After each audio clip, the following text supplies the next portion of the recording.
দুইটা ইস্যুতে বাংলাদেশে আন্দোলন চলেই আছে। একটা হলো রাজনীতিক, শেখ হাসিনাকে সরিয়ে দিয়েছে কিন্তু আন্দোলন থামে নাই। আরেকটা সমস্যা হয়েছে যে খিদা, মানুষের ভোগ।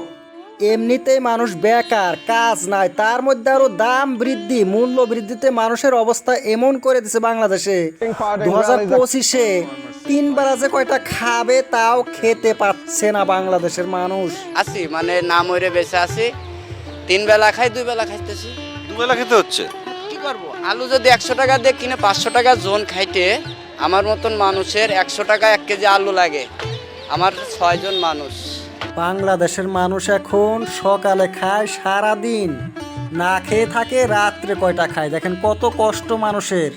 অভাবের চোটে অনেক মানুষ ভারত বাংলাদেশ আন্তঃরাষ্ট্রীয় সীমা পাড়ি দিয়ে ভারতে ঢুকে অবৈধভাবে কিছু কাজের জন্য, কিছু ইনকামের জন্য, কিন্তু বিএসএফরা ধরে তাদেরকে ঘুরিয়ে পাঠিয়ে দেয়। কোনো হিন্দু কিন্তু আসে না, মুসলমানরা আসে। ভারতের আসাম রাজ্যের মুখ্যমন্ত্রী ডক্টর হিমন্ত বিশ্ব শর্মা প্রায় বলে থাকে, আজকে এই কয়টা বাংলাদেশি আসছিল আমরা ঘুরিয়ে পাঠিয়ে দিয়েছি, আজকে এই কয়টা এসেছিল আমরা পাঠিয়ে দিয়েছি।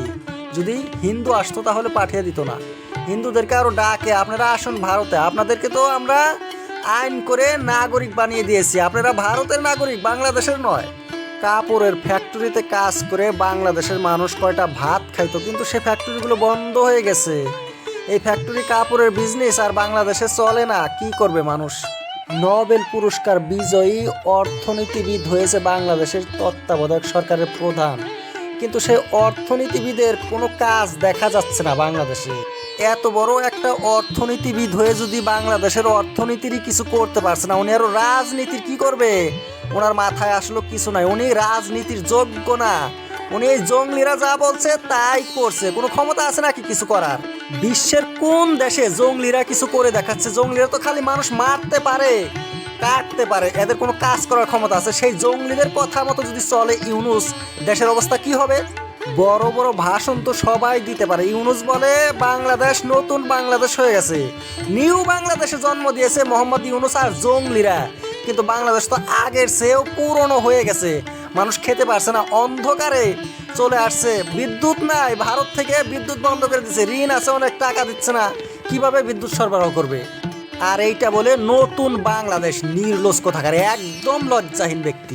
শেখ হাসিনা বাংলাদেশের সাক্ষরতার হার, লিটারেসি রেট 40 থেকে 80% নিয়ে এসেছিল।